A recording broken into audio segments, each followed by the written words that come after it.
Yeshua bless you, everyone, brothers and sisters. July the 11th, 2013. I am your watchman on the wall, bringing you the voice of truth. Will you choose to listen and believe the voice of truth? Here's a headline. I'll put the link below for you. Microsoft helped the NSA bypass encryption. New Snowden leak reveals. I'm going to put the link to this. Comes from Reuters. Microsoft worked hand in hand with the United States government in order to allow federal investigators to bypass encryption mechanisms meant to protect the privacy of millions of users, Edward Snowden told The Guardian. According to an article published on Thursday by the British newspaper, internal National Security Agency memos show that Microsoft actually helped the federal government find a way to decrypt messages sent over select platforms, including Outlook.com, web chat, Hotmail email service, and Skype.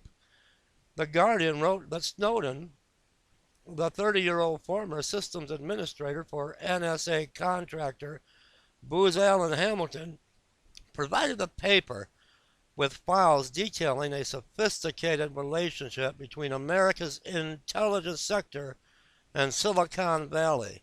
The documents, which are reportedly marked top secret, come in the wake of other high-profile disclosures attributed to Snowden since he first started collaborating with the paper for articles published beginning June the 6th. The United States government has since indicted Snowden under the Espionage Act, and he has requested asylum from no fewer than 20 foreign nations. Thursday's article is authored by Glenn Greenwald and Laura Petraeus, two journalists who interviewed Snowden at length before he publicly revealed himself to be the source of the NSA leak.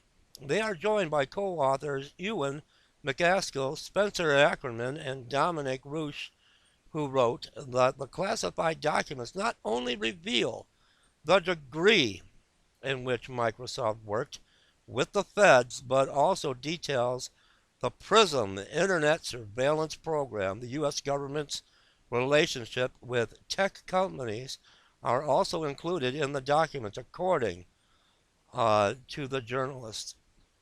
The latest NSA revelations further expose the tension between Silicon Valley and the Obama administration. The journalist wrote, all major tech firms are lobbying the government to allow them to disclose more fully the extent and nature of their cooperation with the NSA to meet their customers' privacy concerns. Privately, tech executives are at pains to distance themselves from claims of collaboration and teamwork given by the NSA documents and insist the process is driven by legal compulsion. Again, you're going to have this article, and there's some photographs as well.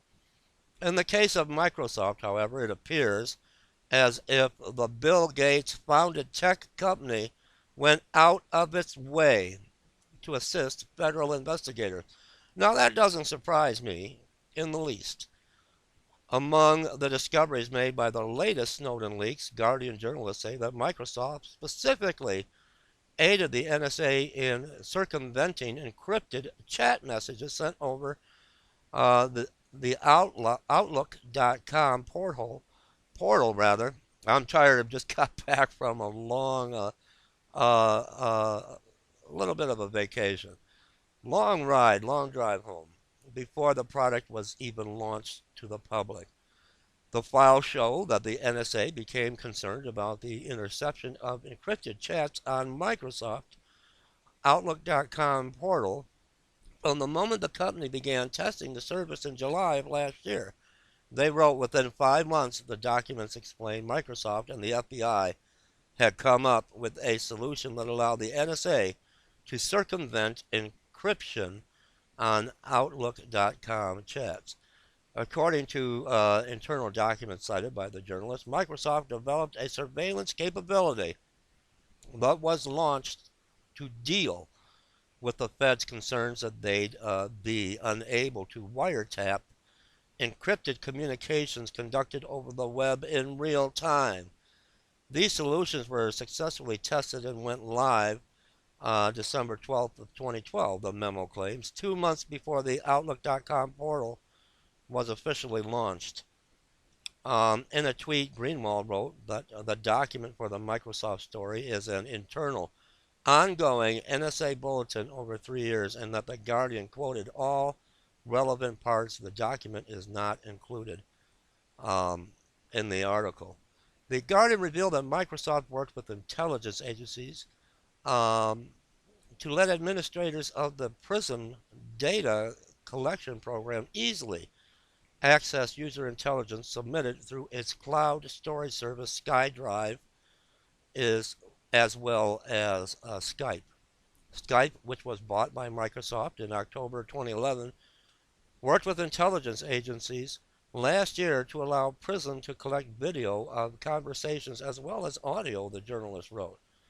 The allegations come in stark contrast to claims made previously by Skype. How many of you use Skype? How many of you have asked me to go on Skype? I don't use Skype, in which it swore to protect the privacy of its users.